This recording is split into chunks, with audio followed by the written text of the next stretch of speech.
Maingat kong itinupi ang telang seda ng paboritong asul na korbata ni Dario. Ang bawat hibla nito ay tila sumisimbolo sa 10 taon ng aking katapatan. Maayos, walang dumi, at laging nakasuporta sa kanyang leeg. Isang matatamis na ngiti ang nakapinta sa aking mukha habang inilalagay ko sa loob ng maleta ang isang liham ng pasasalamat para sa aming nalalapit na anibersaryo. Ngunit ang lahat ng init ng pag-ibig na yon ay naglaho na marinig ko ang isang boses mula sa nakabukas pang baby monitor sa gilid ng aming kama. Handa ng lahat, Selena.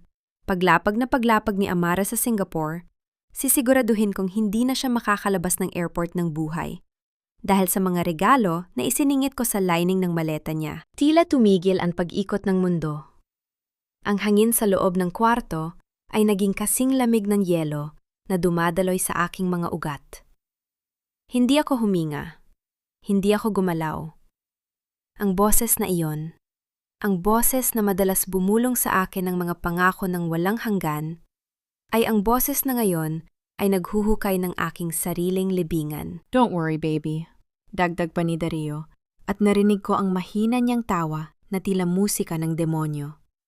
Kapag nakakulong na ang reyna ng Villanueva Shipping, wala nang makakapigil sa atin. Akin na ang lahat ng ari-arian niya, at sa iyo na ang buong puso ko. Konting tiis na lang, Selena. Isang madiing pikit ng mga mata ang aking ginawa. Sa likod ng aking mga talukap, nakita ko ang 10 taon ng aking buhay na tila isang malaking biro. Ang mga gabing puyat ako sa opisina para palagiin ang kumpanyang iniwan ni Papa, habang siya ay abala sa pagpaplano kung paano ako itatapon sa kulungan para sa krimeng hindi ko ginawa. Ilegal na droga. Iyon ang regalo niya. Isang hatol na habambuhay na pagkabilanggo o higit pa, sa isang bansang walang awa sa mga tulad ng kanyang gagawing biktima. Narinig ko ang tunog ng pagpihit ng hawakan ng pinto. Ang marahang yabag ng kanyang sapatos sa makapal na alpombra ay tila tibok ng isang paparating na panganib.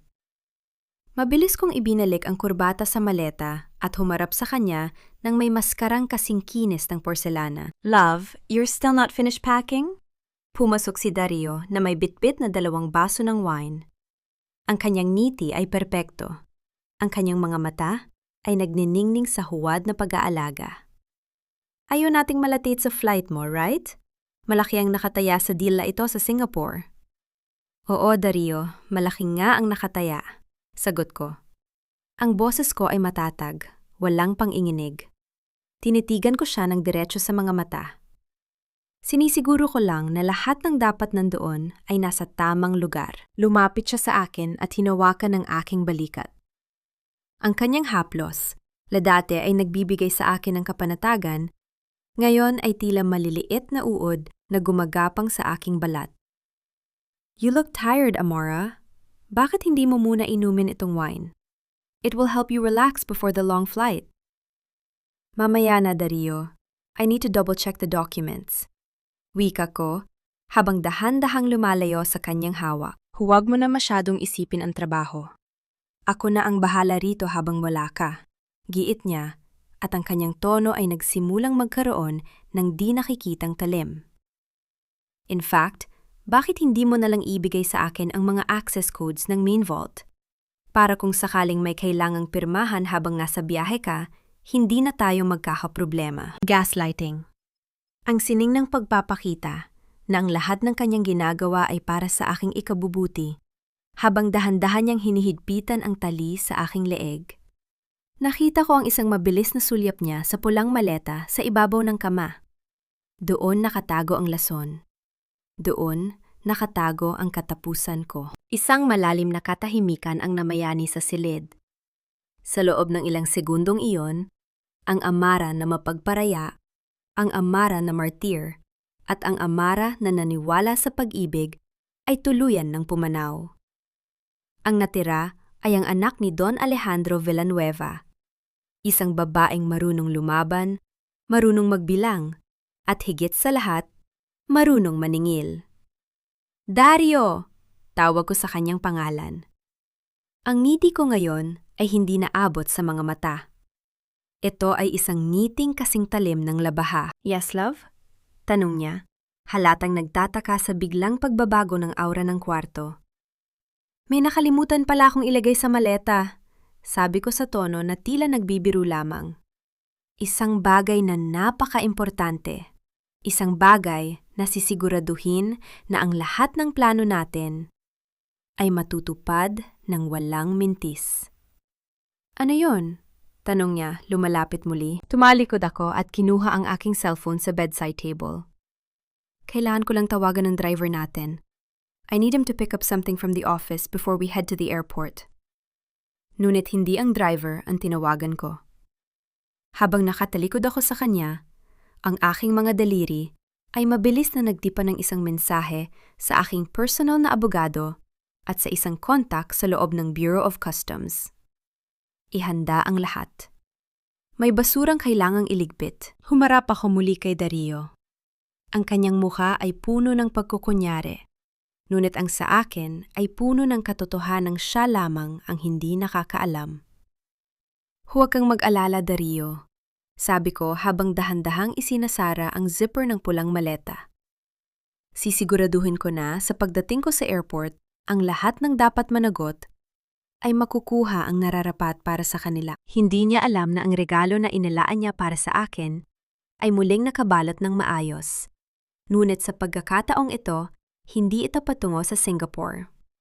Ito ay mananatili rito sa Manila, sa loob ng sasakyan na gagamitin ni Selena para ihatid ako. Isang sasakyan na hindi na makakarating sa destinasyon nito dahil sa isang anonymous tip na kasalukuyan ko nang ipinapadala. You're acting strange today, Amara. Puna ni Dario, ang kanyang mga mata ay naminingkit sa hinala. Masyado lang akong excited, Dario. Dahil pagkatapos ng araw na ito, magbabago ang lahat. For the better. Kinuha ko ang aking handbag at lumakad patungo sa pinto. Hindi ako lumingon. Hindi ko na kailangang makita ang kanyang muka. Ang bawat hakbang ko sa matigas na sahig ay tila tunog ng isang martilyo na nagpapatibay sa aking bagong pagkatao. Ang laban ay nagsisimula na, at sa larong ito na siya mismo ang gumawa ng panuntunan, ako ang magtatapos ng huling kabanata. Ang sikat ng araw sa labas ng Ninoy Aquino International Airport ay nakasisilaw. Ngunit ang dilim sa loob ng aking dibdib ay mas matindi pa kaysa sa anumang bagyo. Habang bumababa kami sa sasakyan, nakita ko na ang naghihintay na figura sa gilid ng entrance. Si Selena. Nakasuot siya ng puting corporate dress na tila isang anghel, ngunit sa aking mga mata, ang bawat himaymay ng tela nito ay binayaran ng aking pawis, at ang bawat tahi ay mansado ng kanyang kataksilan. Amara, I'm so sorry I'm late!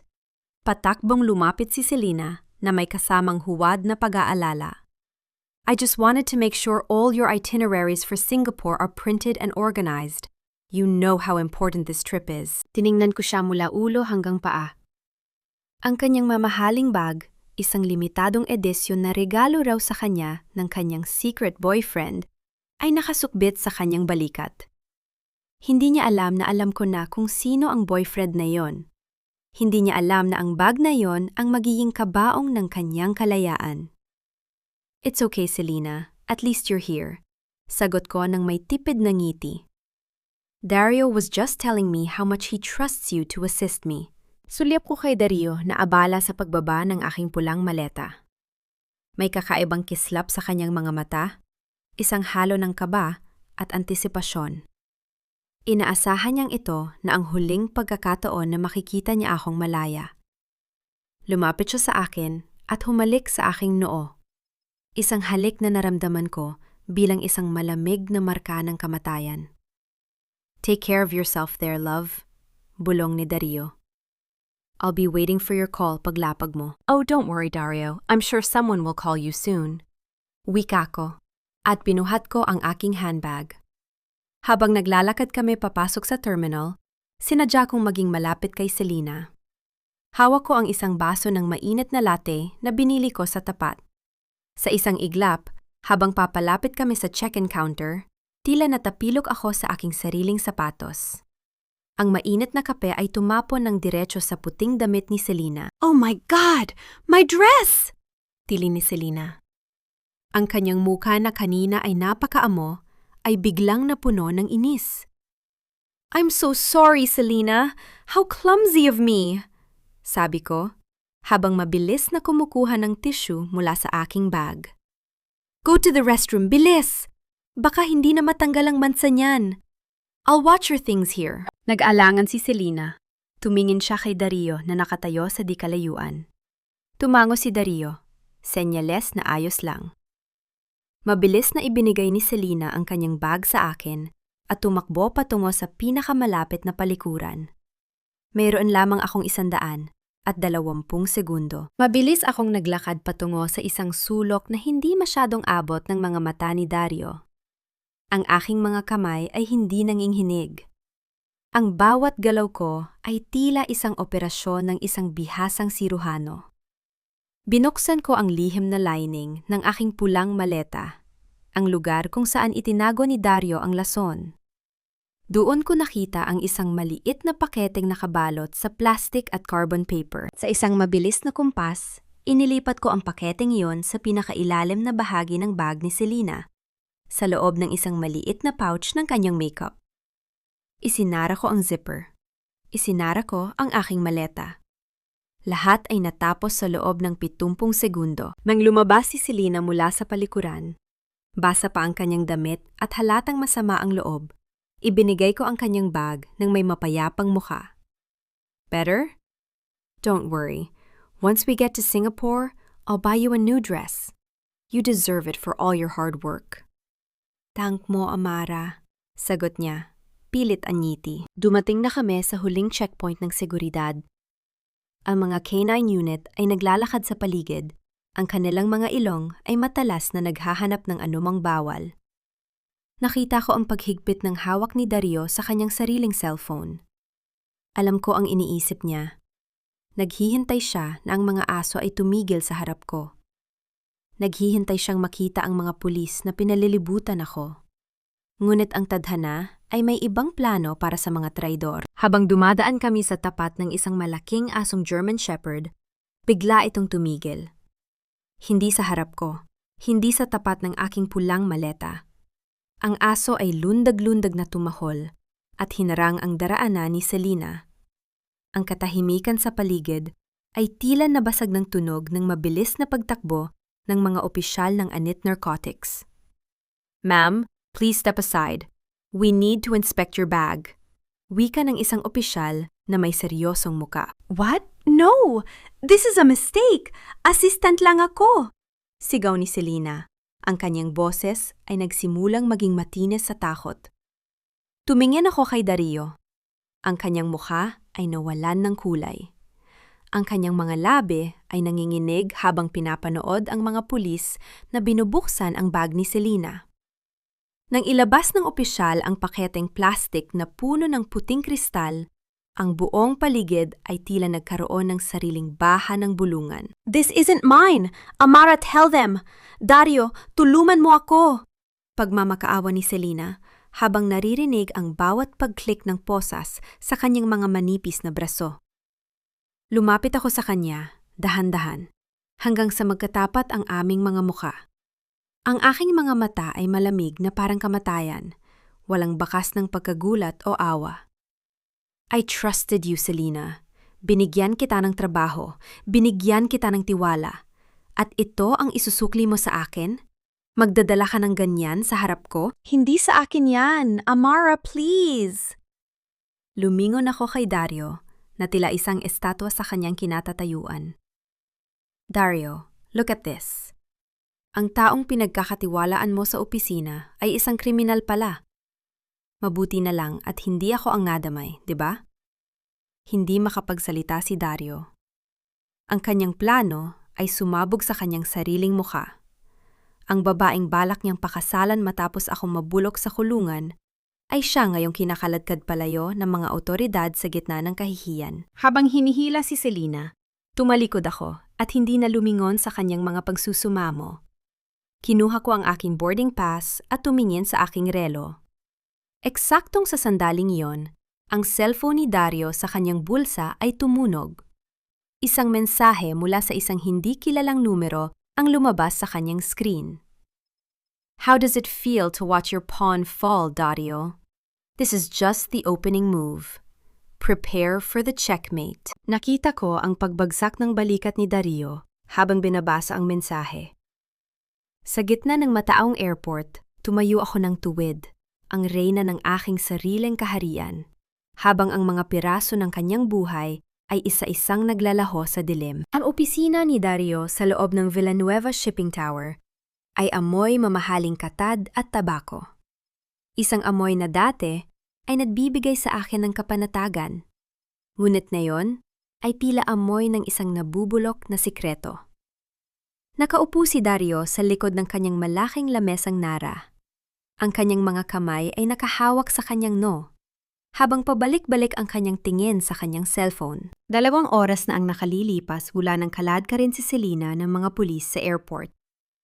Hindi ako tumuloy sa Singapore.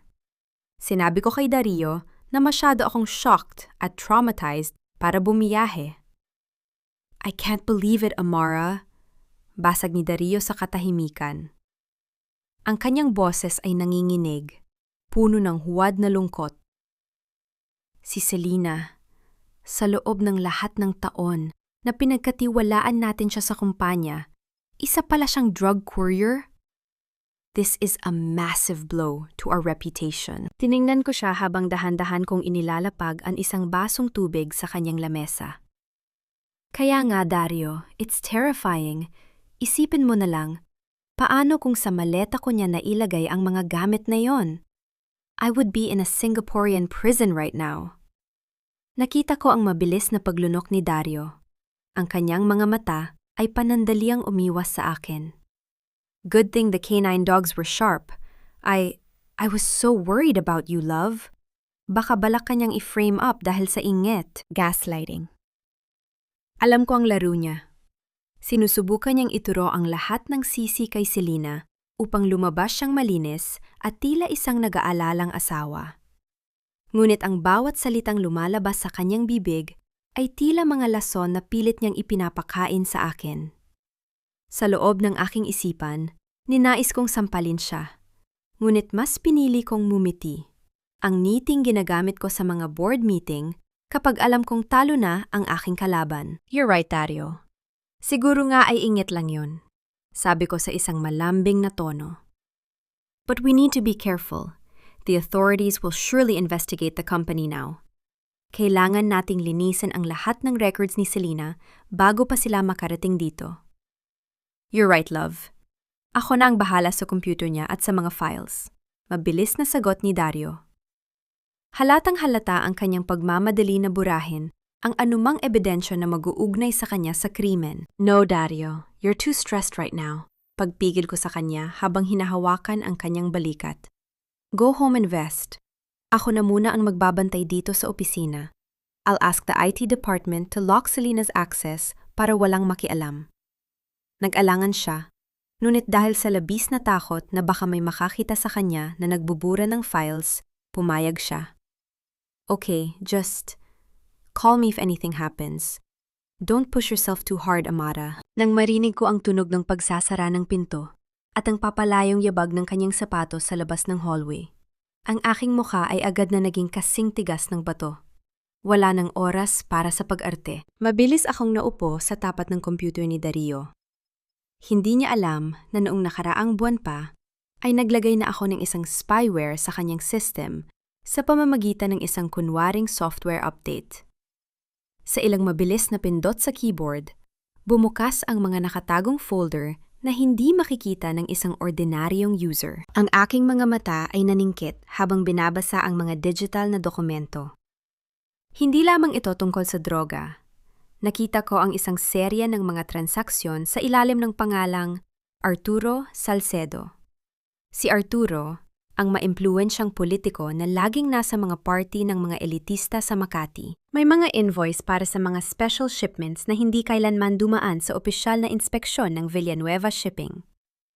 Milyon-milyong piso ang dumadaloy mula sa account ni Arturo patungo sa isang offshore bank account na ang pangalan ay DV Enterprises. Dario Villanueva. Ang galing mo, Dario.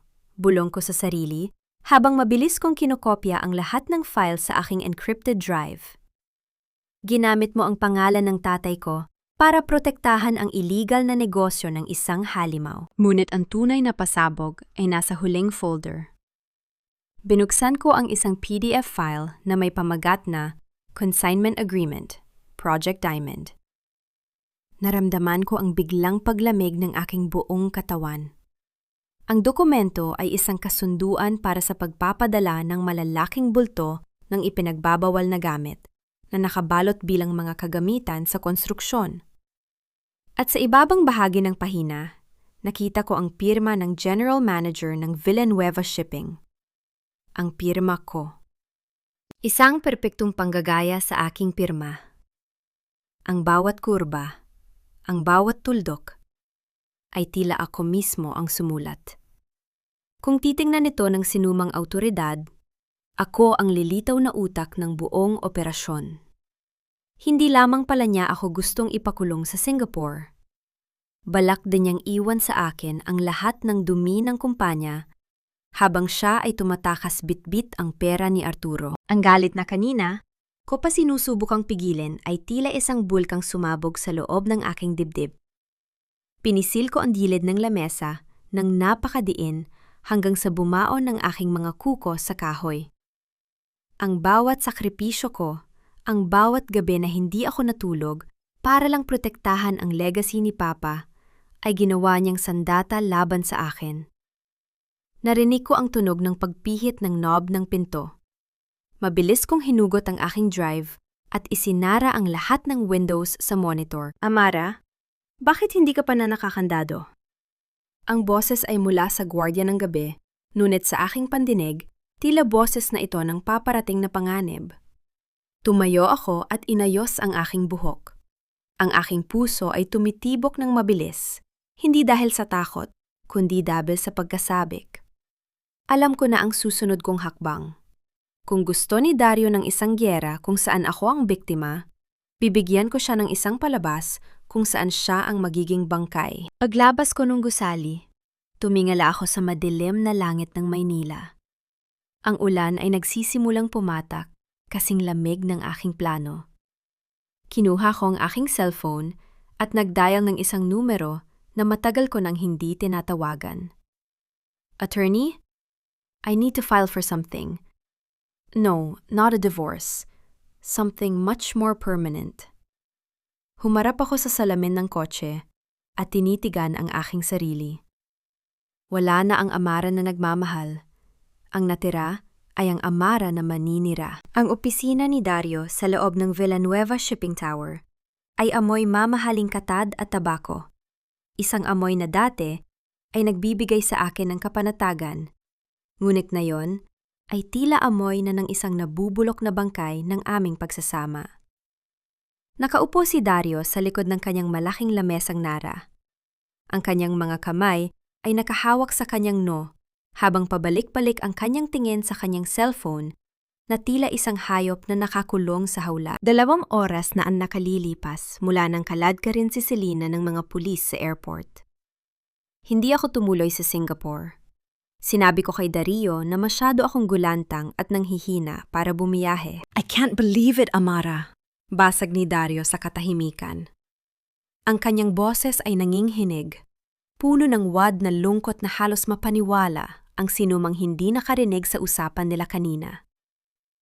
Si Selena. Sa loob ng lahat ng taon na pinagkatiwalaan natin siya sa kumpanya, isa pala siyang drug courier? This is a massive blow to our reputation. Tiningnan ko siya habang dahan-dahan kong inilalapag ang isang basong tubig sa kanyang lamesa. Ang bawat kilos ko ay banayad, ngunit ang aking paningin ay kasing talim ng isang scalpel na naghihiwa sa kanyang mga kasinungalingan. Kaya nga, Dario, napaka-traumatic. Isipin mo na lang, paano kung sa maleta ko niya nailagay ang mga gamit na yon? I would be in a Singaporean prison right now, and our family name would be dragged through the mud. Nakita ko ang mabilis na paglunok ni Dario. Ang kanyang mga mata ay panandaliang umiwas sa akin. Isang malinaw na senyales ng kanyang pagkabalisa. Good thing the canine dogs were sharp. I was so worried about you, love. Baka balak kanyang i-frame up dahil sa inggit sa posisyon mo. Gaslighting. Alam ko ang laro niya. Sinusubukan niyang ituro ang lahat ng sisi kay Selena upang lumabas siyang malinis at tila isang nag-aalalang asawa.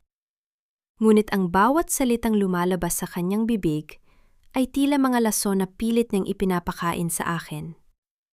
Sa loob ng aking isipan, inayos kong idikit ang mukha niya sa malamig na sahig. Ngunit mas pinili kong ngumiti, ang ngiting ginagamit ko sa mga board meeting kapag alam kong hawak ko na ang leeg ng aking kalaban. You're right, Dario. Siguro nga ay ingit lang yon, sabi ko sa isang malambing na tono na tila isang tapat na asawa. But we need to be careful. The authorities will surely investigate the company now. Kailangan nating protektahan ang legacy ni Papa. Kailangan nating linisin ang lahat ng records ni Selena bago pa sila makarating dito. You're right, love.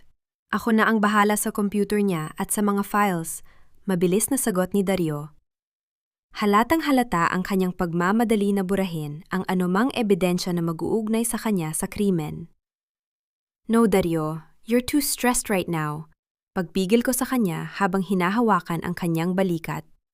Go home and rest. Ako na muna ang magbabantay dito sa opisina. I'll ask the IT department to lock Selena's access para walang makialam habang wala tayo. Nagalangan siya. Ngunit dahil sa labis na takot na baka may makakita sa kanya na nagbubura ng mga files sa gitna ng gulo, pumayag siya. Okay, just call me if anything happens. Don't push yourself too hard, Amara. Nang marinig ko ang tunog ng pagsasara ng pinto at ang papalayong yabag ng kanyang sapatos sa labas ng hallway, ang aking muka ay agad na naging kasing tigas ng semento. Wala nang oras para sa pag-arte. Mabilis akong naupo sa tapat ng computer ni Dario. Hindi niya alam na noong nakaraang buwan pa ay naglagay na ako ng isang surveillance software sa kanyang system sa pamamagitan ng isang kunwaring software update. Sa ilang mabilis na pindot sa keyboard, bumukas ang mga nakatagong folder na tanging ang isang administrador ng kumpanya ang makakakita. Ang aking mga mata ay naningkit habang binabasa ang mga digital na dokumento. Hindi lamang ito tungkol sa droga. Nakita ko ang isang serye ng mga transaksyon sa ilalim ng pangalang Arturo Salcedo. Si Arturo, ang maimpluwensyang politiko na laging nagpapakitang gilas sa mga party ng mga elitista sa Makati, ngunit na yon ay lumilitaw na isang kasabwat sa kadiliman. May mga invoice para sa mga special shipments na hindi kailanman dumaan sa opisyal na inspeksyon ng Villanueva Shipping. Milyon-milyong piso ang dumadaloy mula sa account ni Arturo patungo sa isang offshore bank account na ang pangalan ay DV Enterprises, Dario Villanueva. Ang galing mo, Dario. Bulong ko sa sarili habang mabilis kong kinokopya ang lahat ng files sa aking encrypted drive. Ginamit mo ang pangalan ng tatay ko para protektahan ang illegal na negosyo ng isang halimaw. Ngunit ang tunay na pasabog ay nasa huling folder. Binuksan ko ang isang PDF file na may pamagat na Consignment Agreement, Project Diamond. Naramdaman ko ang biglang paglamig ng aking buong katawan. Tila ba binuhusan ako ng yelong tubig sa gitna ng gabi?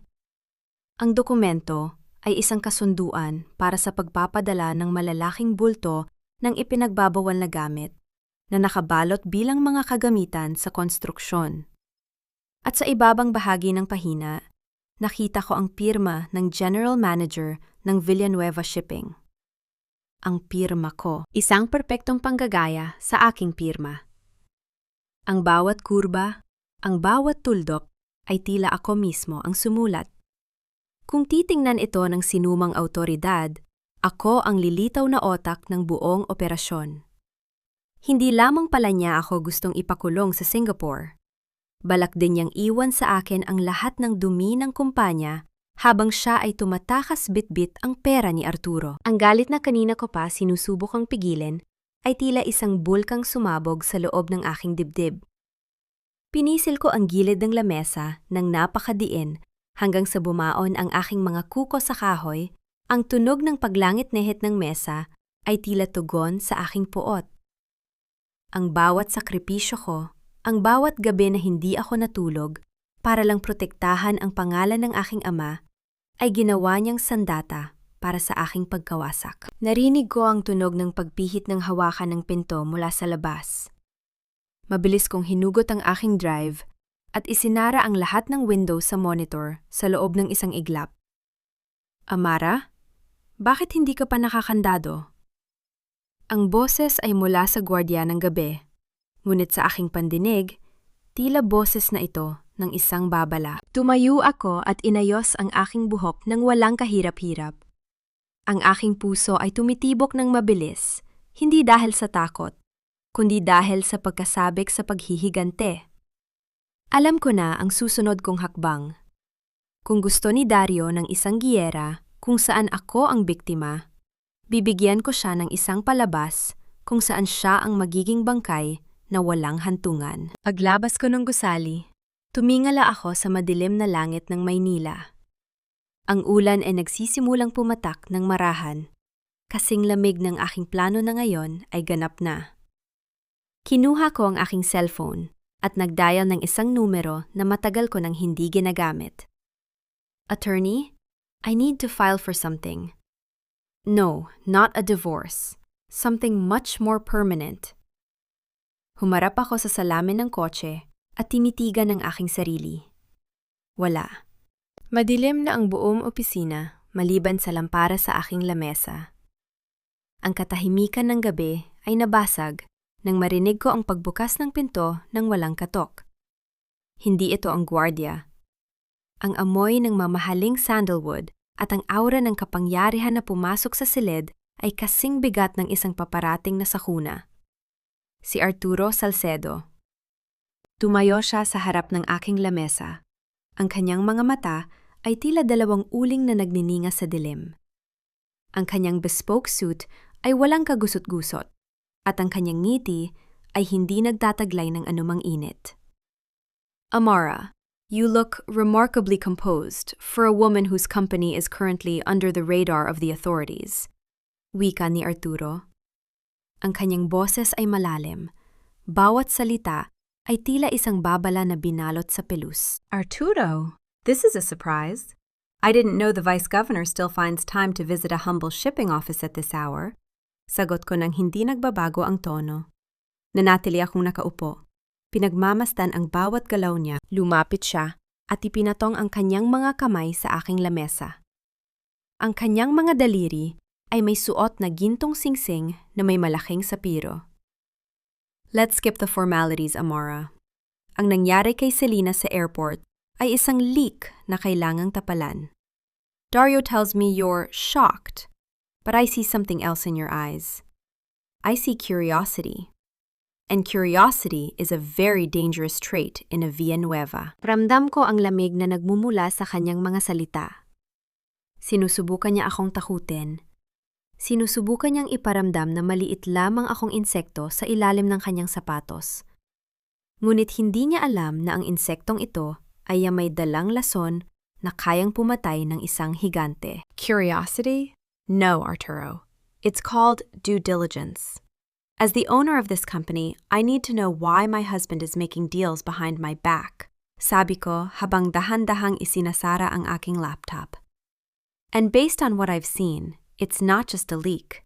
It's a flood. Sanda ding tumigil ang paghinga sa loob ng silid. Ang ngiti ni Arturo ay unti-unting naglaho. Pinalitan ng isang ekspresyong kasing tigas ng bakal. Dario is a fool, but he is my fool. Don't make the mistake of thinking you can clean this mess by yourself. Your father, Alejandro, knew when to bow down. He knew that the survival of Villanueva Shipping depended on the shadows I provide. Huwag mong gamitin ang pangalan ng tatay ko para i-justify ang pagnanakaw nyo. Sagot ko. Ang boses ko ay bumaba, ngunit naging mas matalas. My father was a man of honor. If he made a deal with you, it was to protect his people, not to build a drug empire. Tumawa si Arturo. Isang tuyo at walang emosyong tawa. Honor? Honor doesn't pay the bills, Amara. Power does. At sa oras na ito, wala kang kapangyarihan. You are just a wife with a forged signature on a death warrant. If Project Diamond fails, you are the first one who will burn. Dario ensured that. Gaslighting. Pananakot. Ang gawaing ito ay kabisado ko na. Ngunit sa halip na manginig, naramdaman ko ang isang kakaibang sigla. Sa bawat banta niya, lalong tumitibay ang aking desisyon. Is that why you're here, Arturo? To remind me of my place? Tumayo ako at hinarap siya ng pantay. Dahil kung ganon, nag-aksaya ka lang ng oras. I am not my father. And I am certainly not the submissive wife you and Dario think I am. Isang babala lang, Amara. Bulong niya habang lumalapit sa aking muka. Ang kanyang hininga ay amoy alak at panganib. The shadows are long and they can swallow you whole. Don't go looking for things that you're not prepared to handle. Baka magising ka na lang na wala ng kumpanya, wala ng dangal, at wala ng buhay. Tumalikod siya at lumakad patungo sa pinto. Ngunit bago siya makalabas, nagsalita ako ng may sapat na lakas para tumigil siya. Arturo, you forgot one thing. Lumingon siya. Ang kanyang kilay ay nakataas sa pagtataka. The shadows only exist because of the light.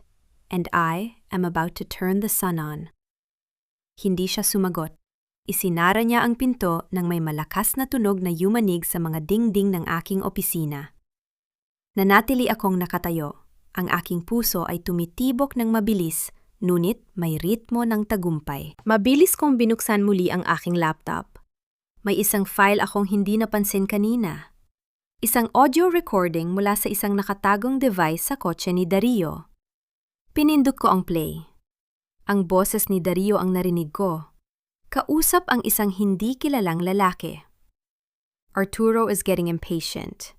We need to eliminate Amara's influence before the next shipment. If she dies, the inheritance goes to me, and the investigation dies with her. Naramdaman ko ang isang malamig na kilabot sa aking batok. Hindi lamang pala nila ako gustong ipakulong. Gusto nila akong patayin. At ang balak nila ay gawin itong magmukhang isang aksidente. Kinuha ko ang aking handbag at mabilis na lumabas ng opisina. Sa bawat hakbang ko sa madilim na hallway, nararamdaman ko ang mga mata na nakamasid sa akin mula sa kung saan. Ngunit hindi ako tumakbo. Ang takot ay para sa mga mahihina. Sumakay ako sa aking kotse at pinasibat ito palabas ng parking lot. Habang nagmamaneho ako sa gitna ng ulan, napansin ko ang isang itim na SUV na sumusunod sa akin. Kanina pa ito sa likod ko, hindi lumalayo, hindi lumalapit. Isang ngiti ang gumuhit sa aking mga labi. Kung ito na ang simula ng kanilang pag-atake, mas mabuti. Dahil hindi nila alam na ang dinadaanan ko ngayon ay hindi patungo sa aming bahay. Ito ay patungo sa isang lugar kung saan naghihintay ang mga taong mas makapangyarihan kaysa sa mga anino ni Arturo. Ang cellphone ko ay biglang umilaw. Isang tawag mula kay Dario. Love, nasaan ka? Gabi na nag-aalala ko. Uwi ka na, may sorpresa ako sa'yo. Sabi ni Dario sa kabilang linya, ang kanyang boses ay puno ng pekeng pagmamahal na nakakasuka. Ouch, Dario. I love surprises. Sagot ko, habang tinitingnan ang itim na SUV sa rearview mirror. But I think you're the one who's going to be surprised tonight. Pinutol ko ang tawag at inapakan ng gas. Ang laban ay hindi na lamang tungkol sa pera o kumpanya. Ito ay tungkol na sa aking buhay. At sisiguraduhin ko na, bago ako mamatay, isasama ko silang lahat sa impyernong. Sila mismo ang gumawa. Ang aming mansyon sa Forbes Park ay tila isang malaking puntod sa gitna ng gabi. Pagkapasok ko sa engranding pinto, ang lamig ng aircon ay tila humahalik sa aking balat. Ngunit mas malamig ang pakiramdam nang malaman na ang taong naghihintay sa loob ay ang taong nagnanais ng aking kamatayan. Ang itim na SUV na sumusunod sa akin ay huminto sa tapat ng aming gate. Patay ang mga ilaw, tila isang asong naghihintay ng hudyat para sumakmal. Love, you're home! Bungad ni Dario. Nakatayo siya sa paanan ng aming maringal na hagdanan. May hawak na isang baso ng pulang alak. Ang kanyang mga mata ay nagniningning sa ilalim ng chandelier. Punong-puno ng pagmamahal na alam kong isang malaking kasinungalingan. Dario, you stayed up late? Sagot ko habang dahan-dahang inilalapag ang aking handbag sa console table. Sinadya kong huwag ipakita ang anumang kaba. Ang bawat galaw ko ay kailangang magmukhang normal, kahit na ang bawat hibla ng aking kalamnan ay sumisigaw na lumayo. Of course, I prepared a late dinner for us, para makapag-relax ka pagkatapos ng nangyari kanina. Sabi niya habang lumalapit sa akin. Inakbayan niya ako at naramdaman ko ang bigat ng kanyang braso. Isang bigat na dati ay nagpapakalma sa akin. Ngunit na yon ay tila isang tanikala. Tinala niya ako sa dining room, kung saan may nakahandang steak at pasta. Ang bango ng pagkain ay dapat sana ay nakakatakam. Ngunit sa aking isipan, naalala ko ang recording ng kanyang boses na nagpaplano ng aking aksidente. Amara, I was thinking, panimula ni Dario habang hinihiwa ang kanyang steak. My father always said that the Villanueva and the shipping business would be nothing without the initial help of my family. Alam mo naman ang utang na loob na meron ng tatay mo sa amin, di ba? Eto na ang paborito niyang alas, ang utang na loob. Isang konsepto na ginagamit niyang pambura sa lahat ng kanyang pagkakamali. Dario, my father paid that debt decades ago with blood, sweat, and tears. Villanueva Shipping is where it is because of our family's hard work. Mariing kong sagot, ang aking tinidor ay dahan-dahang tumutusok sa karne. But love, we are one family now. Pagpapatuloy niya, ang kanyang tono ay naging mas malambing, mas mapanlinlang. The business is struggling because of the recent investigation. If you just give me the full power of attorney, I can fix everything with Arturo. Hindi mo na kailangang madumihan ang mga kamay mo. Just sign the papers and we can go on a long vacation. Just you and me. Tumiin ako ng diretso sa kanyang mga mata. A vacation? Like the one you planned for me in Singapore? O baka naman isang bakasyong wala nang balikan? Panandaliang tumigil ang paghinga ni Dario. Ang kanyang mga mata ay naningkit at ang kanyang ngiti ay naging isang pilit na guhit sa kanyang muka. What are you talking about, Amara? You're just tired. You're becoming paranoid. Tumayo siya at lumapit sa akin. Inilagay ang kanyang mga kamay sa aking mga balikat mula sa likod. Yumuko siya at hinalikan ang aking leeg. Isang halik na naramdaman ko bilang isang malamig na lason. I love you, Amara. Everything I do is for us. Don't let your pride destroy what we have. Isang matinding pandidiri ang bumaha sa aking buong pagkatao. Ang bawat haplos niya ay tila isang insulto sa aking talino. Dahan-dahan kong inalis ang kanyang mga kamay at tumayo. Hinarap siya ng walang anumang emosyon. Dario, stop. The martyr wife is dead. Wika ko sa isang boses na kasing lamig ng semento. I know about Project Diamond. I know about the forged signatures. And I know about the black SUV outside. Ang mukha ni Dario ay biglang nagbago. Ang maskara ng mapagmahal na asawa ay tuluyan ng nalaglag. Inilalantad ang isang halimaw na puno ng galit at desperasyon. So, you think you're smart now? You think you can take me down? Amara, you are nothing without me. Arturo will crush you, and I will be there to pick up the pieces of your empire. Then try me, Dario, hamon ko. Ang aking mga mata ay tila dalawang brilyanteng hindi kayang basagin. You think you've trapped me? Look at your phone. Nagtataka siyang kinuha ang kanyang cellphone sa lamesa. Nakita ko ang biglang paglaki ng kanyang mga mata nang makita ang isang alert mula sa bangko. What did you do? Sigaw niya. Ang kanyang boses ay yumanig sa buong silid. I froze all the corporate accounts and revoked your access to the offshore fund. You are now officially a man with no money and a lot of enemies. Sabi ko, habang dahan-dahang lumalakad patungo sa pinto. You bitch! Susugod sana siya sa akin. Ngunit bago pa siya makalapit, ang tunog ng mabibilis na yabag ng sapatos sa labas ng mansyon ay naging mas malakas. Ang mga gwardiya ng mansyon, ang mga gwardyang tapat sa akin at hindi sa kanya, ay pumasok sa loob ng dining room. Hindi sila nagsasalita, ngunit ang kanilang presensya ay sapat na para mapatigil si Dario sa kanyang kinatatayuan. Get out of my house, Dario, utos ko. Hindi ako sumisigaw, ngunit ang bawat salita ko ay tila isang latay ng latigo. Your things are already in the trash bin outside, kasama ng lahat ng mga kasinungalingan mo. You'll regret this, Amara. Arturo will kill you. Hindi mo alam kung sino ang kinalaban mo.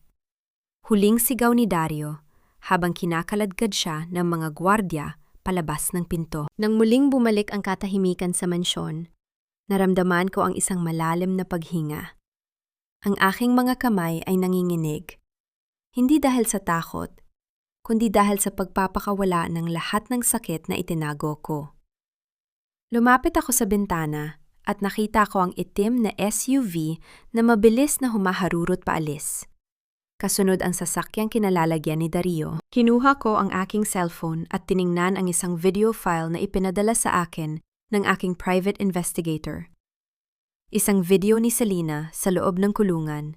May kausap na isang abogado. Ang abogado ni Arturo. Ang aking laban ay hindi pa tapos. Sa katunayan, nagsisimula pa lang ang tunay na giyera. Isang mensahe ang pumasok sa aking screen. Isang hindi kilalang numero. Amara, may nakalimutan ka. Hindi lahat ng lason ay nasa halik. Ang ilan ay nasa loob na ng iyong dugo. Bigla kong niramdaman ang isang kakaibang pagkahilo. Ang baso ng tubig na ininom ko bago pumasok sa dining room, ang tubig na inabot sa akin ng isang bagong katulong na kinuha ni Dario.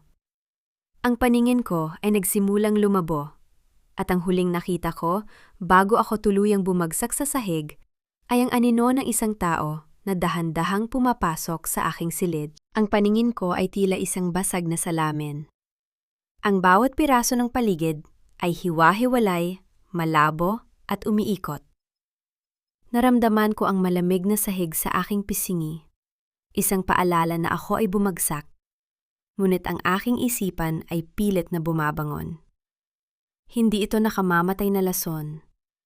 Alam ko ang pakiramdam ng sedatiba, isang mabilis na pampatulog upang maalis ako sa daan habang may kinukuha sila sa loob ng aking bahay. Nasaan ang ledger?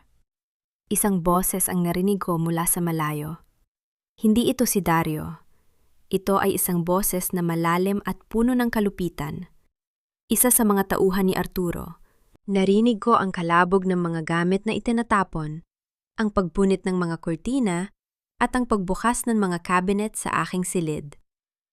Hinahanap nila ang pisikal na katibayan, ang itim na ledger na iniwan ni Papa na naglalaman ng lahat ng tunay na transaksyon ng Project Diamond.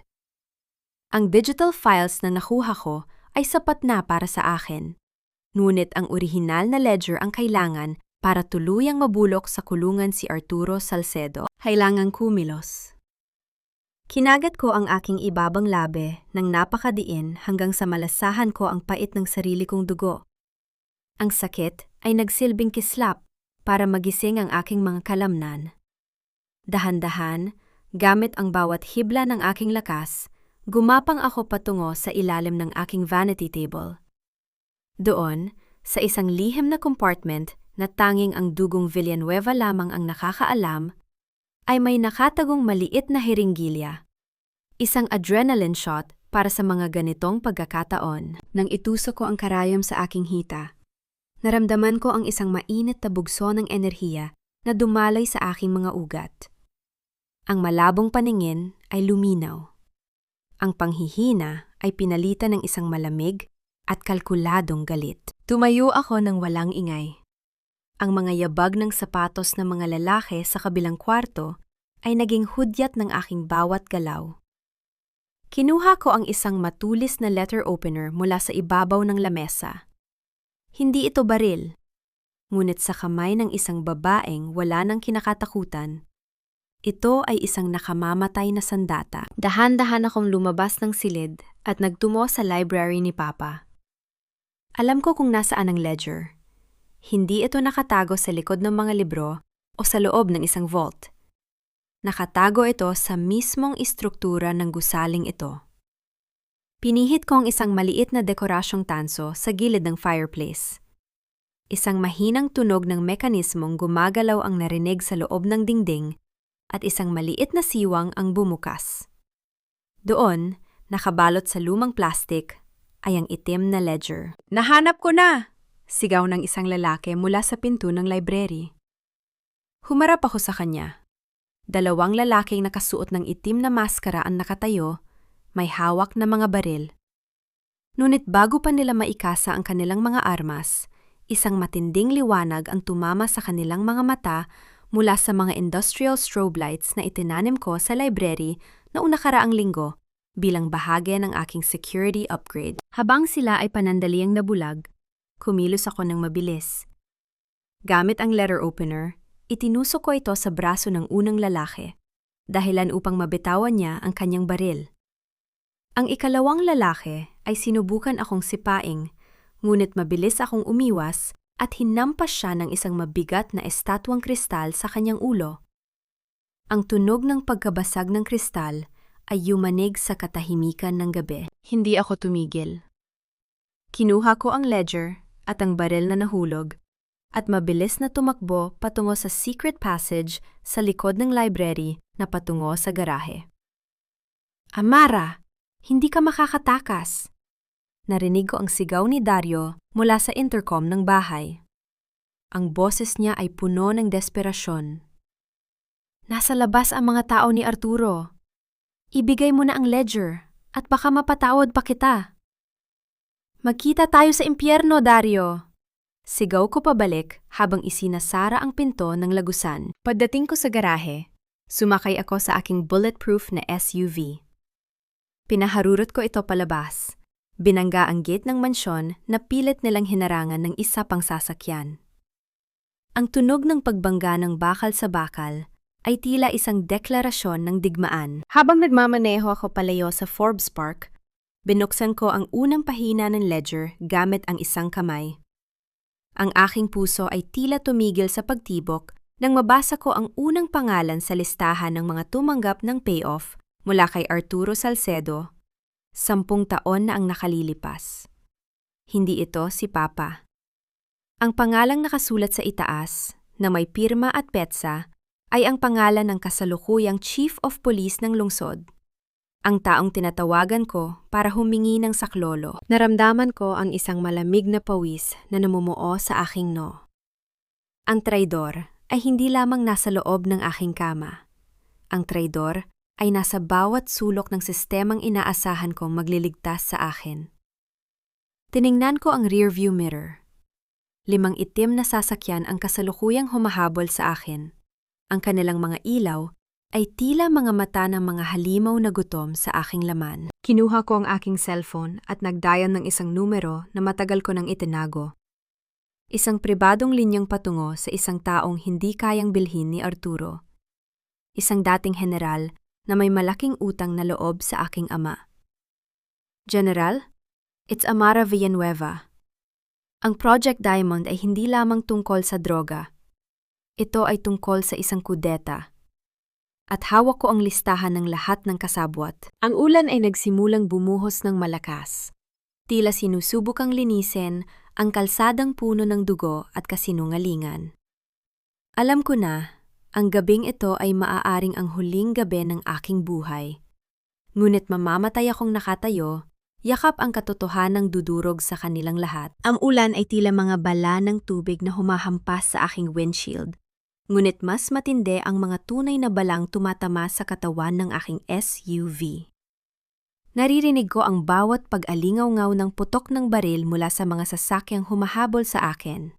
Isang nakatutulig na tunog na tila nagmumula sa mismong kailaliman ng impyerno. Ngunit ang aking mga kamay sa manibela ay nananatiling matatag. Sa bawat pag-irit ng aking mga gulong sa basang aspalto, ramdam ko ang bawat kabog ng aking puso. Hindi dahil sa takot, kundi dahil sa adrenaline na dumadaloy sa aking katawan. Amara, pumasok ka sa kanto ng port area. May mga tao ako doon na maghihintay sa'yo. Ang boses ni General sa kabilang linya ay malamig at puno ng otoridad. Huwag kang hihinto hanggat hindi mo nakikita ang mga truck na may markang agila. Copy, General. Just make sure they're ready. Hindi lang ito habulan, ito ay pagtatangka sa buhay ko. Sagot ko habang mabilis na pinihit ang manibela sa isang makipot na eskinita. Habang tinatahak ko ang madilim at maputik na daan patungo sa daungan, biglang umilaw ang aking dashboard. Isang tawag mula sa isang hindi kilalang numero, isang tawag na nagmula sa loob ng kulungan ng mga kababaihan sa Mandaluyong. Amara, nakikinig ka ba? Ang boses ay paos, puno ng put at pamilyar. Si Selena. How did you get a phone, Selena? At bakit mo ako tinatawagan sa gitna ng sarili kong kamatayan? Tanong ko, habang umiiwas sa isang bala na dumaan sa aking side mirror. Namatay na ang lahat ng pag-asa ko, Amara. Iniwan ako ni Dario. Pinabayaan ako ni Arturo. Tili ni Selena sa kabilang linya. Narinig ko ang kanyang paghagulgol na nauwi sa isang nakakatakot na tawa. Iniisip mo ba na alam mo na ang lahat? Iniisip mo ba na ang kumpanya lang ang habol ni Dario sa'yo? Ano ang ibig mong sabihin? Bahagyang bumagal ang aking takbo. Isang maling galaw, ngunit ang kuryosidad ay mas matindi kaysa sa panganib. Si Dario, hindi siya ang nagplano ng lahat ng ito. Siya ay isang tauhan lang din. Ang boses ni Selena ay naging isang bulong na tilalason sa aking pandinig. Ang tatay mo, si Don Alejandro, hindi siya namatay sa atake sa puso. Pinatay siya, Amara. Pinatay siya dahil nalaman niya kung sino ang tunay na may-ari ng Project Diamond. Naramdaman ko ang isang matinding kirot sa aking dibdib. Mas masakit kaysa sa anumang balang maaring tumama sa akin. Ang aking ama, ang lalaking pinakamamahal ko, ay pinaslang, at ang lalaking pinakasalan ko ay kasabot sa pagtakip ng krimeng iyon? Sino, Selena? Sino ang pumatay sa tatay ko? Sigaw ko, kasabay ng pagbangga ko sa isang barikadang bakal upang makapasok sa loob ng port area. Ang taong tinatawagan mo ngayon, ang general na inaasahan mong magliligtas sa'yo. Sagot ni Selena bago tuluyang naputol ang linya. Isang malakas na tunog ng pagpreno ang bumasag sa katahimikan ng gabi. Huminto ako sa harap ng 3 malalaking truck na may markang agila, ang mga truck ni General. Lumabas ang mga lalaking armado, nakaturo ang mga baril sa akin at sa mga humahabol sa akin. Ngunit sa halip na protektahan ako, ang dulo ng kanilang mga armas ay nanatiling nakatitig sa aking sasakyan.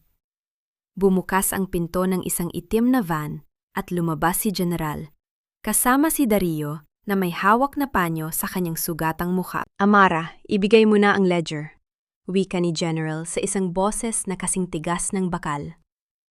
Huwag mo nang pahirapan ang sarili mo. Ang tatay mo ay namatay dahil sa katigasan ng ulo. Huwag kang tumulad sa kanya. Tumingin ako kay Dario. Nakita ko sa kanyang mga mata ang isang halo ng takot at pananabik. Love, please. Ibigay mo na sa kanila. Pwede pa tayong magsimula muli. Arturo is gone. The general is in charge now. Safe tayo basta kasama sila. Numiti ako. Isang ngiting punong-puno ng pait at kamatayan. Dahan-dahan kong kinuha ang ledger sa aking tabi. Ngunit hindi ito ang ledger na ibibigay ko sa kanila. Alam niyo ba kung ano nakasulat sa huling pahina ng ledger na ito? Tanong ko, habang dahan-dahang binubuksan ang pinto ng aking SUV. Wala kaming pakialam! Ibigay mo na yan! Sigaw ni Dario. Nakasulat dito ang lahat ng pangalan nyo, pati na ang mga account numbers kung saan nyo itinatago ang perang galing sa dugo ng mga Pilipino. Sabi ko habang itinaas ang aking cellphone. At sa loob ng 30 segundo, ang lahat ng impormasyong ito ay magiging viral sa bawat social media platform at mapupunta sa mesa ng Pangulo. Ang mukha ni General ay namutla. Putulin ang signal. Na yun din! Masyado nang huli, General. Wika ko habang mabilis na pinindot ang send button. Kasabay nito, isang nakatutulig na tunog ng mga sirena ng pulis at mga chopper ng militar ang narinig mula sa kalangitan. Hindi sila ang mga tauhan ni General. Sila ang mga totoong sundalo na tinawagan ko bago ko pa man tinawagan ang traidor na ito. I have my own allies, Dario. Bulong ko habang pinagmamasdan ang gulat sa kanilang mga muka. Ngunit sa gitna ng kaguluhan, isang putok ng baril ang umalingaw-ngaw. Naramdaman ko ang isang matinding init sa aking balikat at ang mundo ay nagsimulang umiikot. Ang huling nakita ko bago ako tumama sa semento ay si Dario, hawak ang isang baril. Ang kanyang muka ay puno ng isang baliw na galit. Kung hindi ka mapapasa akin, Amara, wala nang makikinabang sa'yo. Ang bawat patak ng ulan na tumatama sa aking muka ay tila mga karayom na pilit akong ginigising mula sa isang madilim na panaginip. Naramdaman ko ang malapot at mainit na likido na dumadaloy sa aking balikat. Ang aking sariling dugo na humahalo sa putik ng port area. Ang sakit ay tila isang kuryenteng gumagapang sa aking buong katawan. Ngunit sa halip na sumuko, ang aking mga daliri ay lalong humigpit sa basang semento. Amara! Ang sigaw ni Dario ay tila nanggagaling sa kabilang mundo. Nakita ko siya sa gitna ng malabong paningin ko, nakatayo habang manginginig ang mga kamay na hawak ang baril. Bakit hindi mo na lang ibinigay? Bakit kailangang umabot sa ganito? Gusto kong tumawa, ngunit ang tanging lumabas sa aking mga labi ay isang mahinang ubo na may lasa ng bakal. Ang tanga mo, Dario. Hanggang sa huli, ang iniisip mo pa rin ay ang iyong sarili. Sa gitna ng kaguluhan, ang tunog ng mga chopper ay lalong lumakas. Ang kanilang mga searchlight ay tila mga mata ng Diyos na naghahanap ng hustisya. Ang mga truck ni General ay nagsimulang mag-atrasan, ngunit huli na ang lahat.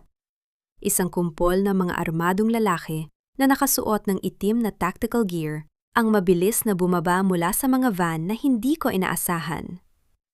NBI! Drop your weapons! Now!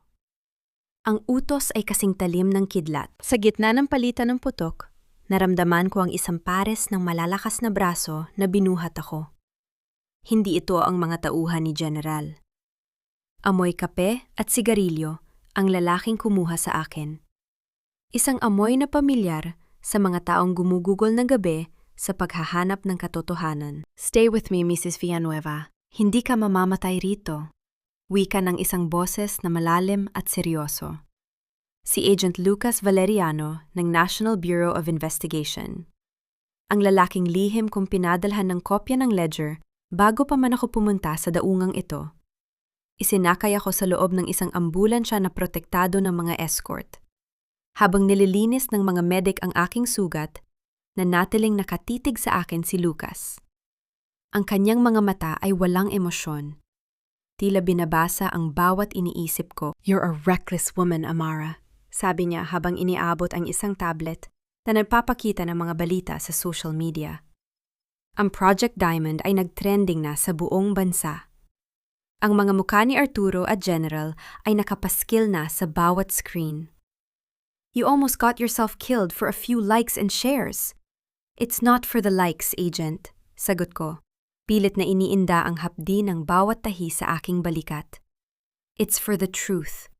At para makita ang pagbagsak ng mga aninong pumatay sa tatay ko. Alam mo na ang tungkol kay General? Pagpapatuloy ni Lucas. Pero alam mo ba na hindi lang siya ang nasa likod nito? Ang Project Diamond ay may koneksyon sa isang mas malaking organisasyon sa labas ng bansa. Kung gusto mong mabuhay at makuha ang hustisya, kailangan mo ako. And what's the catch, Agent? Walang libre sa mundong ito, hamon ko. I need you to testify. I need you to be the face of the investigation. Pero higit sa lahat, Kailangan ko ang mga access codes sa main server ng Villanueva Shipping na tanging ikaw lang ang nakakaalam, wika niya. Arturo and the General are just the branches. I want the root. Isang kasunduan sa dilim. Isang alyansa sa pagitan ng isang babaeng naghahanap ng higante at isang ahenteng naghahanap ng promosyon. Tumingin ako sa labas ng bintana ng ambulansya. Nakita ko sa malayo si Dario, nakaluhod sa semento habang pinupusasa ng mga pulis. Ang kanyang muka ay puno ng luha at putik, ang imahe ng isang taong nawala ng lahat ng kanyang itinatagong yaman at dangal. I have one condition, Agent Lucas, sabi ko habang ibinibigay sa kanya ang aking cellphone. I want to be the one to sign the seizure order ng lahat ng ari-arian ni Dario. Gusto ko, sa bawat sentimong mawawala sa kanya, makita niya ang muka ko. Isang tipid na ngiti ang gumuhit sa mga labi ni Lucas. Deal. You're more ruthless than I thought, Amara. Hindi ako naging ganito, Lucas. Ginawa nila akong ganito. Sagot ko habang ipinipikit ang aking mga mata. Habang tumatakbo ang ambulansya patungo sa ospital, naramdaman ko ang unti-unting pagkawala ng bigat sa aking dibdib. Ang sugat sa aking balikat ay magiging isang peklat, isang paalala ng aking pagbangon. Ngunit ang sugat sa aking puso ay hindi pa lubusang maghihilom hanggat hindi ko nakikita ang huling piraso ng domino na bumabagsak. Dario Villanueva, Selena, General, at Arturo. Isipin niyo nang tapos na ang laro. Ngunit para sa akin, ito pa lang ang simula ng aking panunungkulan bilang tunay na reyna ng Villanueva Shipping. At sa pagkakataong ito, wala nang sinumang hari o traidor ang makakapigil sa akin. Ang amoy ng luma at mamasa-masang semento ng detention cell ay sapat na upang masuka ang sinumang sanay sa karangyaan. Ngunit para sa akin, ito ang amoy ng katarungan. Nakasuot ako ng isang itim na silk suit. Ang bawat tahi ay perpekto. Ang aking sapatos ay kumakalansing sa malamig na sahig habang naglalakad ako patungo sa interrogation room. Hawak ko ang isang paper bag mula sa isang mamahaling restaurant. Isang huling handog para sa lalaking pumatay sa aking puso. Sa loob ng silid, nakaupo si Dario. Wala na ang kislap ng kanyang mga mata. Wala na ang ayos ng kanyang buhok. Ang kanyang barong ay mansado na ng putik at dugo. At ang kanyang mga kamay ay nakakabit sa bakal na lamesa. Nang bumukas ang pinto, mabilis siyang tumingala at isang pilit na ngiti ang gumuhit sa kanyang mga labi. Amara, love, alam ko na hindi mo ako pababayaan. Wika ni Dario sa isang paus na boses. Ang mga pulis na ito, nagkakamali sila. Pwede nating ayusin ito, di ba? Sabihin mo sa kanila na biktima lang din ako ni Arturo. Hindi ako sumagot. Dahan-dahan kong inilabas ang mga pagkain mula sa paper bag at inihain ito sa harap niya. Steak na may truffle butter, ang paborito niyang alak, at isang baso ng kristal na tubig. Tila isang romantikong hapunan sa gitna ng isang impyerno. Kumain ka muna, Dario.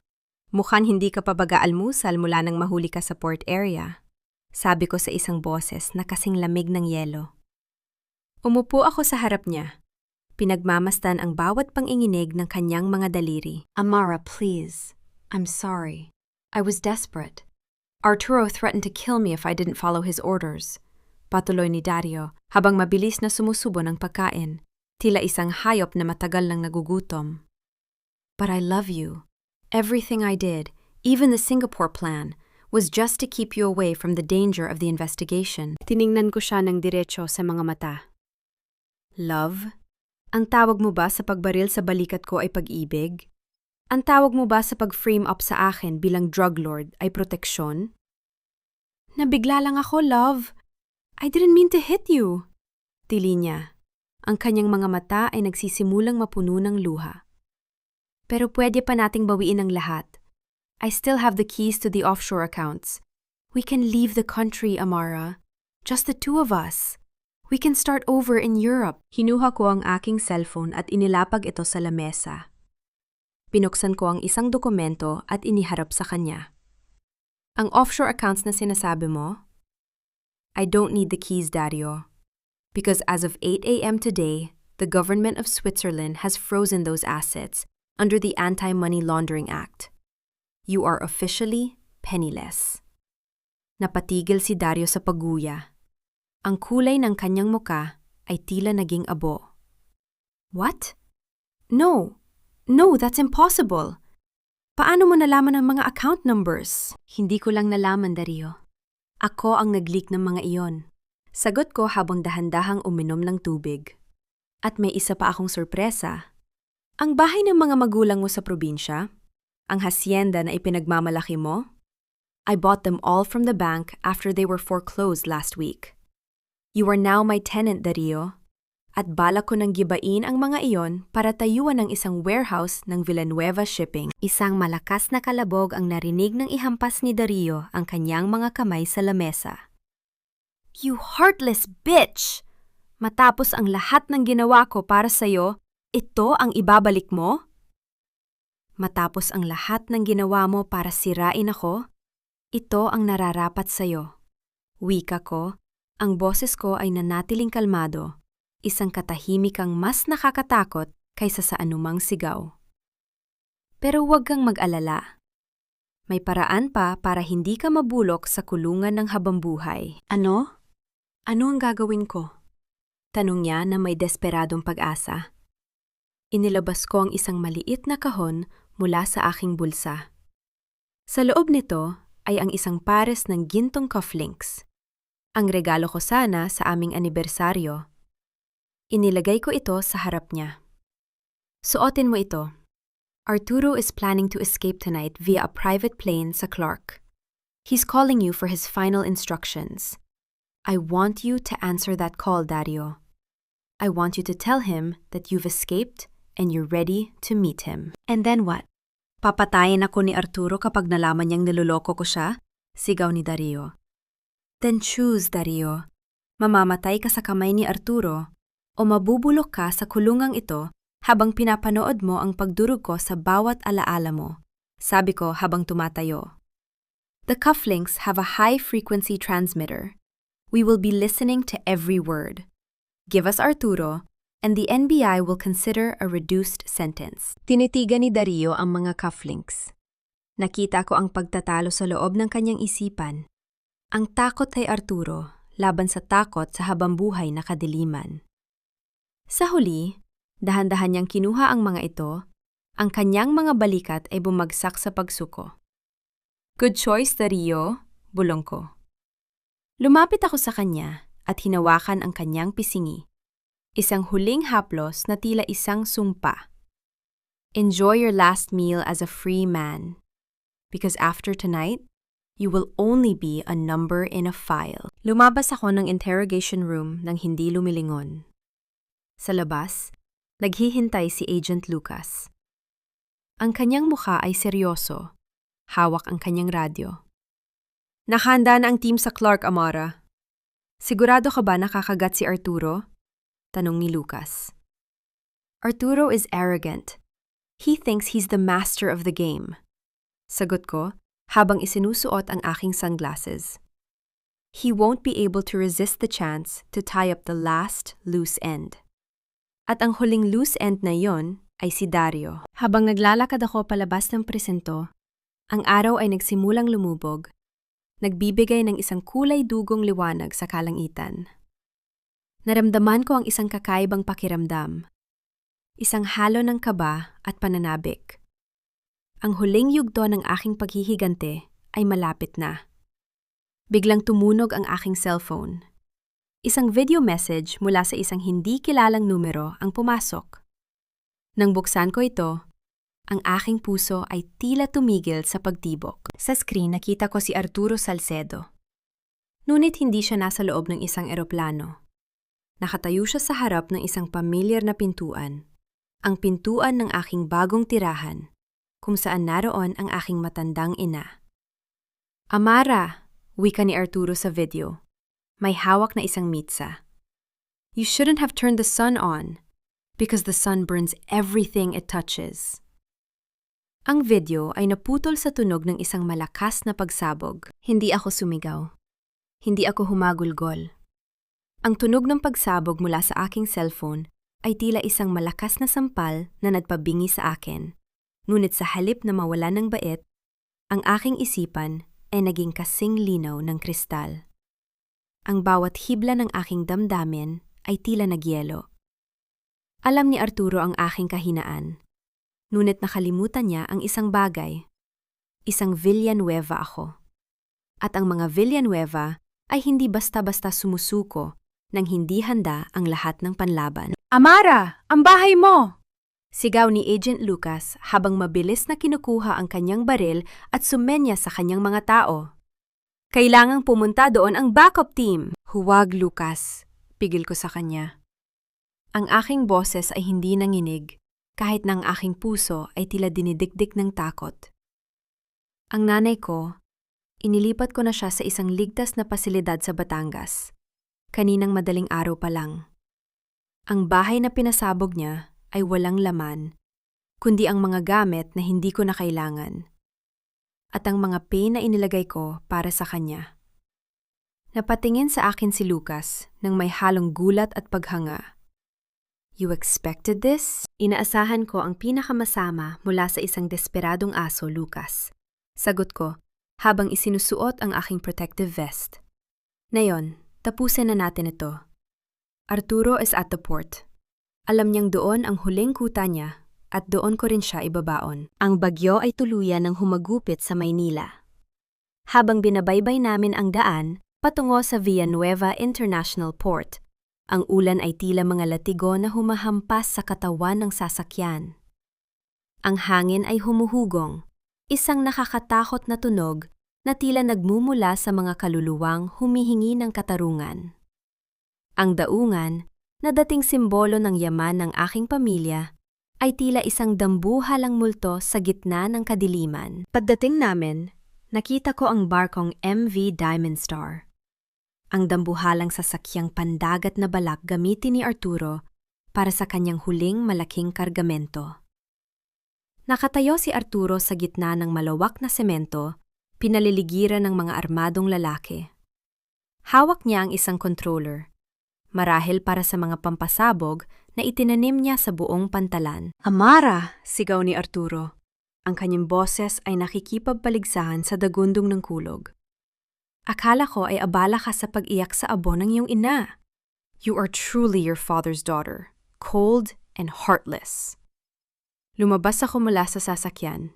Hindi alintana ang ulan na bumabasa sa aking mukha. Naglakad ako patungo sa kanya. Bawat hakbang ko ay may bigat ng 10 taon ng pagtitiis. Ang nanay ko ay ligtas, Arturo. Ang tanging abo na makikita mo ngayong gabi ay ang abo ng iyong ambisyon. Tumawa si Arturo, isang nakakangilong tunog sa gitna ng bagyo. Iniisip mo ba na mananalo ka?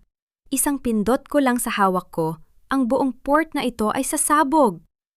Mawawala ang Villanueva shipping, mawawala ang ebidensya, at mawawala ka. Then do it, Arturo, hamon ko. Huminto ako ilang metro sa harap niya. Pindutin mo.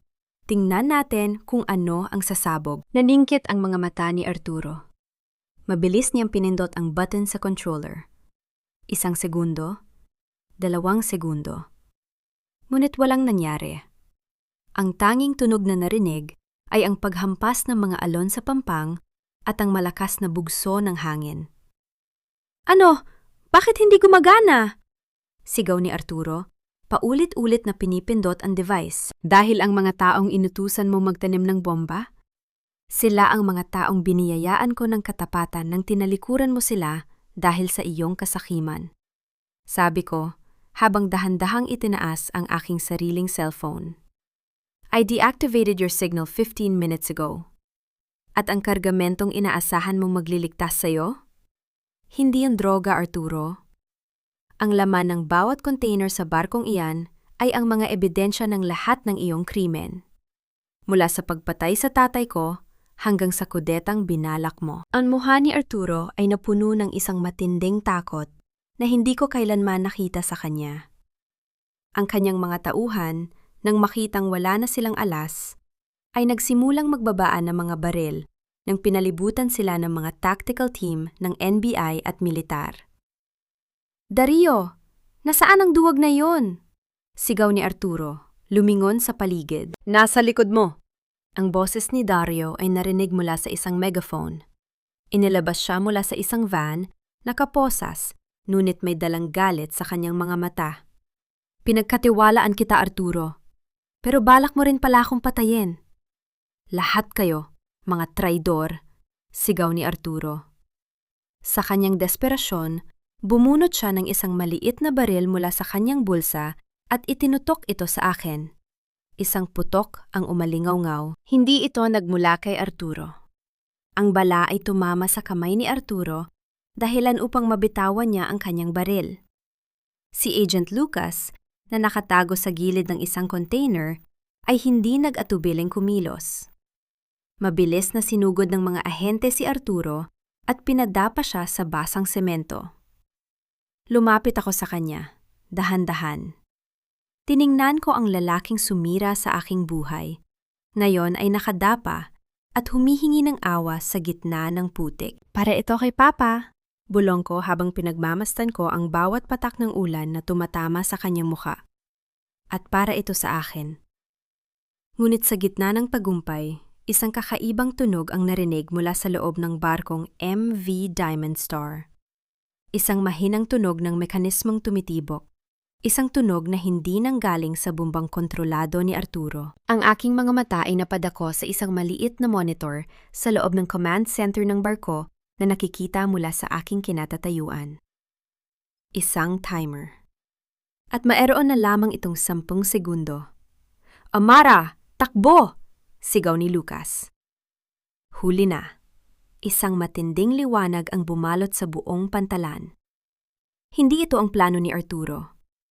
Ito ang plano ng isang taong mas mapanganib, isang taong hindi ko kailanman isinaalang-alang. Isang tao na kanina pa tahimik na nanonood mula sa malayo. Ang huling nakita ko bago ang malakas na pagyanig ng lupa ay ang mukha ni Selena na nakangiti mula sa bintana ng isang sasakyang paalis ng daungan. Ang mundong dati ay puno ng kulay, ay biglang nabalot ng puting liwanag at nakabibinging tunog. Naramdaman ko ang paghampas ng isang dambuhalang puwersa sa aking katawan. Tila ba itinulak ako ng libu-libong kamay palayo sa barkong MV Diamond Star. Ngunit sa gitna ng paglipad ko sa hangin, naramdaman ko ang isang mahigpit na yakap, si Agent Lucas. Ginamit niya ang kanyang sariling katawan bilang kalasag bago kami parehong tumama sa mga sako ng bigas na nakatambak sa gilid ng pantalan. Ang tunog ng pagputok ay yumanig sa bawat sulok ng daungan na sinundan ng isang naggangalit na apoy na kumain sa bahagi ng barko. Ngunit hindi ito ang pagsabog na nakamamatay. Ito ay isang controlled fire na tila idinisenyo upang sirain lamang ang mga ebidensya sa loob ng mga container. Si Selena. Kahit sa huling sandali, sinubukan niya pa ring burahin ang kanyang mga bakas. "Amara, ayos ka lang ba?" Pabulong na tanong ni Lucas. May dugo sa kanyang noo, ngunit ang kanyang mga mata ay nananatiling matalas. "Ayos lang ako, Lucas. Pero hindi makakatakas ang ahas na yon," sagot ko habang pilit na tumatayo. Ang sakit sa aking balikat ay tila lalong nag-alab, ngunit ang galit sa aking puso ay mas matindi pa kaysa sa apoy sa aming harapan. Tumingin ako sa paligid. Ang port area ay puno na ng mga bumbero at karagdagang puwersa ng militar. Nakita ko si Arturo Salcedo na pilit na isinasakay sa isang sasakyan ng pulis. Ang kanyang muka ay puno ng uling at kahihiyan. Ang lalaking dati ay kinatatakutan ng buong bansa. Ngayon ay tila isang basang sisiw na nanginginig sa takot habang nakaposas. Ngunit ang atensyon ko ay napadako sa isang itim na sasakyang mabilis na nagmamaniobra patungo sa labasan ng port. Si Selena. Akala niya ay tapos na ang laban. Akala niya ay makakalipad siya patungo sa kanyang kalayaan, bitbit ang mga nakaw na yaman. Lucas, ang sasakyang iyon! Turo ko. Hindi na nag-aksaya ng panahon si Lucas. Mabilis siyang nag-utos sa mga chopper na nakatigil sa himpapawid. Target is the black sedan. Cut them off at the north gate. Sumakay ako sa isang police cruiser at sinunda ng habulan. Ang ulan ay tila humuhupa na, nagbibigay daan sa isang madilim ngunit malinaw na gabi. Sa dulo ng kalsada, nakita ko ang sasakyan ni Selena na naipit sa pagitan ng dalawang truck ng militar. Wala na siyang matatakbuhan. Bumaba ako ng sasakyan at naglakad patungo sa kanya. Lumabas si Selena. Ang kanyang buhok ay gulo-gulo. Ang kanyang mamahaling damit ay punit-punit na. Hawak niya ang isang maliit na bag, ang bag na naglalaman ng mga wad na passport at alahas. Amara, please, hayaan mo na akong umalis. Sigaw ni Selena. Ang kanyang boses ay puno ng desperation na binalot sa kanyang paboritong pa-victim na tono.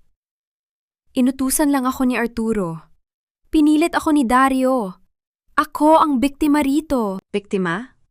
Lumapit ako sa kanya. Ang bawat hakbang ko ay tila tunog ng isang hatol. Binigyan kita ng tahanan, Selena. Binigyan kita ng dignidad. Pero ang isinukli mo ay ang pagtatangka sa buhay ng nanay ko at ang pagpatay sa tatay ko. Sa tingin mo ba ay maniniwala pa ako sa mga luha mo? I have money! I can give you everything! Dugtong niya, pilit na binubuksan ang kanyang bag. Ang pera mo ay galing sa dugo ng pamilya ko, Selena. At ang tanging lugar na pupuntahan mo ay ang madilim na selda, kung saan walang makakarinig sa mga drama mo, wika ko. Mabilis na lumapit ang mga babaeng opisyal at hinawakan si Selena. Sa gitna ng kanyang pagpupumiglas, nakita ko ang pagbagsak ng kanyang mga alahas sa putik. Mga brilyante ngayon ay wala ng halaga. Kinabukasan, ang buong bansa ay nagising sa isang bagong balita. Ang Project Diamond ay tuluyan ng nabuwag. Si Arturo Salcedo ay nahaharap sa habambuhay na pagkabilanggo para sa treason at murder. Ang general na nagtangkang pumatay sa akin ay natagpuang patay sa loob ng kanyang selda. Isang suicide na alam kong gawa ng mga taong ayaw siyang magsalita. At si Dario, pumunta ako sa kulungan para sa huling pagkakataon. Nakaupo si Dario sa sulok, nakatitig sa kawalan. Nang makita niya ako, tumayo siya at lumapit sa rehas. Ang kanyang mga kamay ay nanginginig. Amara, love, I heard everything. Selena is gone. Arturo is gone. Sabi ni Dario sa isang boses na puno ng pagsisisi. Can we start again? I'll do anything.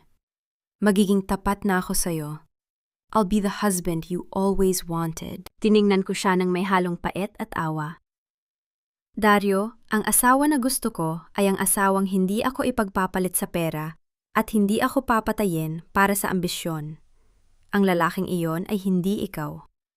At hindi na kailanman magiging ikaw. Inilabas ko ang isang dokumento mula sa aking folder. This is the final decree of annulment, at ito ang seizure order para sa huli mong itinatagong ari-arian. You have nothing left, Dario.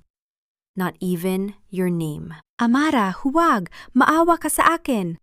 Pagmamakaawa niya, lumuluhod sa harap ng mga rehas. Ang awa ay para sa mga taong marunong magsisi bago mahuli ang lahat. Ikaw?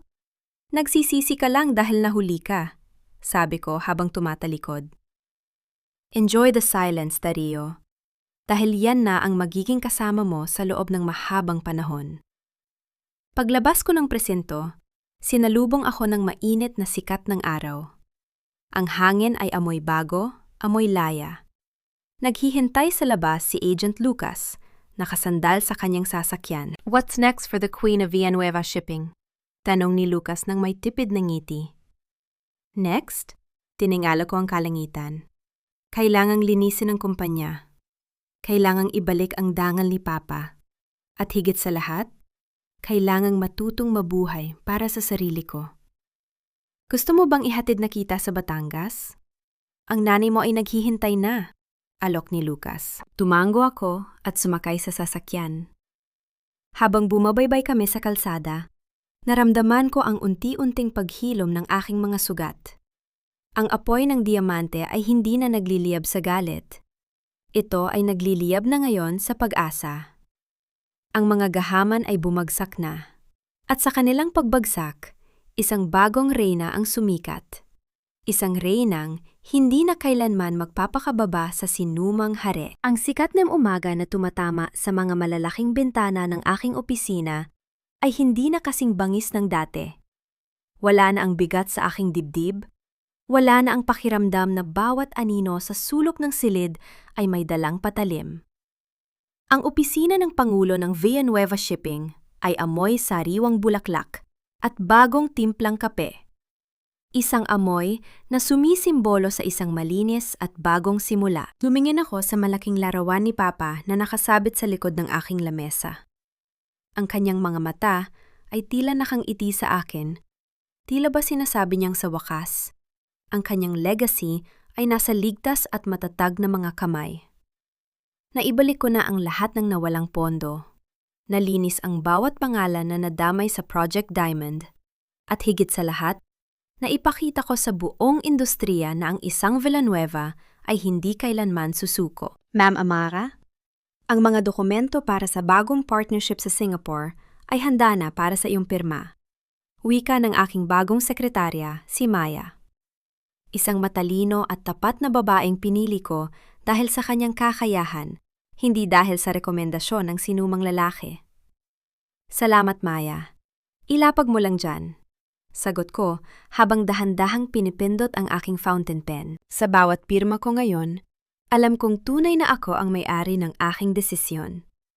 Wala nang peking pirma, wala nang panggagaya. Ang aking pangalan ay muli nang nagtataglay ng kapangyarihan at integridad. Nabalitaan ko kahapon mula kay Agent Lucas na ang hatol kay Dario at Arturo ay penal na. Habang buhay na pagkabilanggo na walang posibilidad ng parol. Si Selena naman ay kasalukuyang nagdurusa sa loob ng isang pasilidad kung saan ang kanyang mga luha ay hindi na pinapansin ng sinuman. Ang balita tungkol sa kanila ay tila mga tuyong dahon na lamang na tinatangay ng hangin, hindi na mahalaga, hindi na bahagi ng aking buhay. Isang mahinang katok sa pinto ang bumasag sa aking pagmuni-muni. Pumasok si Agent Lucas, hindi na nakasuot ng kanyang tactical gear, kundi isang maayos na polo shirt. May dala siyang isang maliit na kahon ng kakanin mula sa Batangas. Akala ko ay abala ka na naman sa pagpapatakbo ng mundo, Amara. Biro ni Lucas habang inilalapag ang dala niya.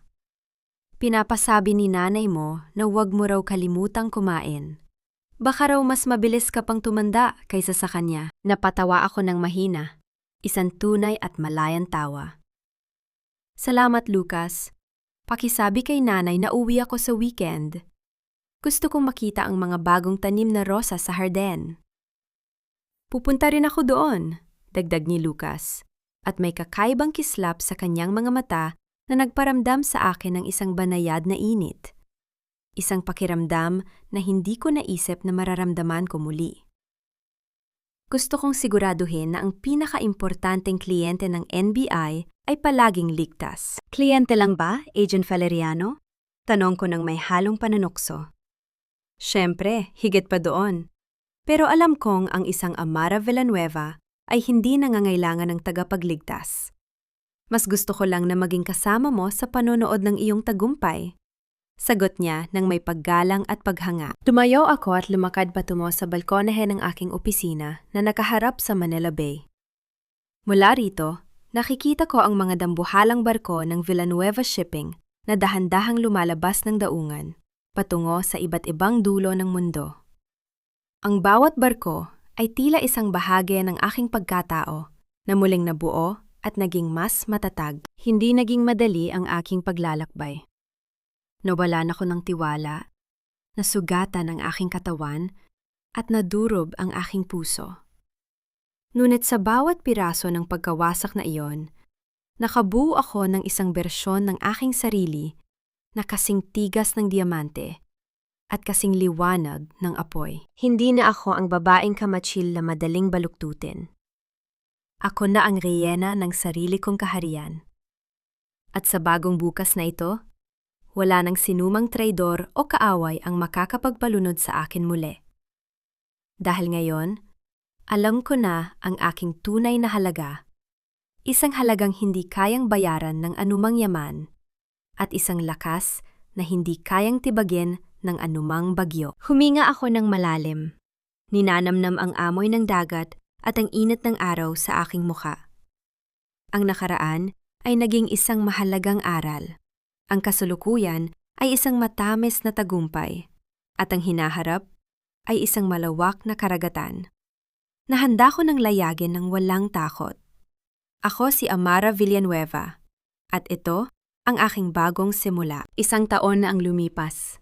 Ang amoy ng alat ng dagat at ang bango ng mga namumukadkad na sampagwita sa aming hardin sa Batangas ay tila isang gamot na tuluyang naghilom sa aking mga sugat.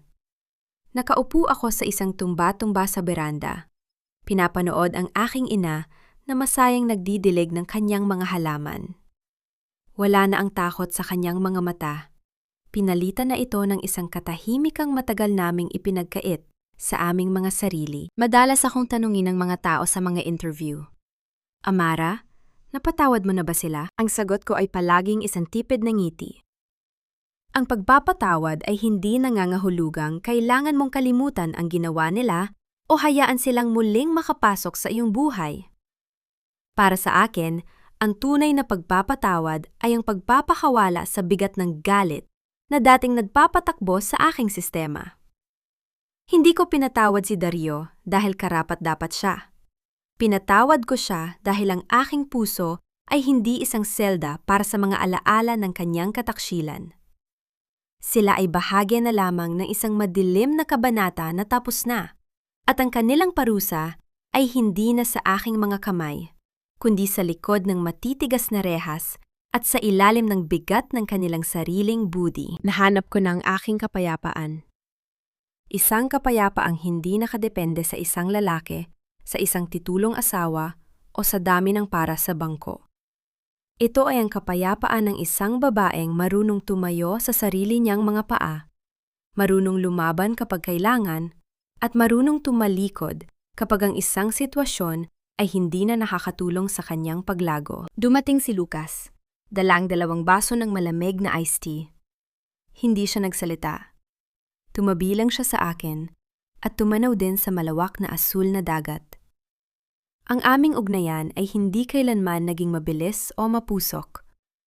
Ito ay isang dahan-dahang pagkilala, isang pagkakaibigang nabuo sa gitna ng apoy at katarungan. Sa kanyang mga mata, nakikita ko ang pagrespeto sa aking kalayaan. At iyon ang pinakamahalagang bagay na maaari kong matanggap mula sa isang tao. Ang ganda ng takip silim ngayon, Amara? Bulong ni Lucas. Oo, Lucas. Dahil alam kong bukas, sisikat muli ang araw at ako pa rin ang may hawak ng aking kapalaran. Sagot ko habang dahan-dahang hinawakan ang kanyang kamay. Isang simpleng hawak, walang pangako ng habambuhay, kundi isang pangako ng pagiging tapat sa kasalukuyan. Sa lahat ng mga kababaihang nakikinig sa aking kwento, isa lang ang nais kong iwanan sa inyo. Ang pinakamatamis na paghihiganti ay hindi ang makita ang iyong kaaway na nagdurusa.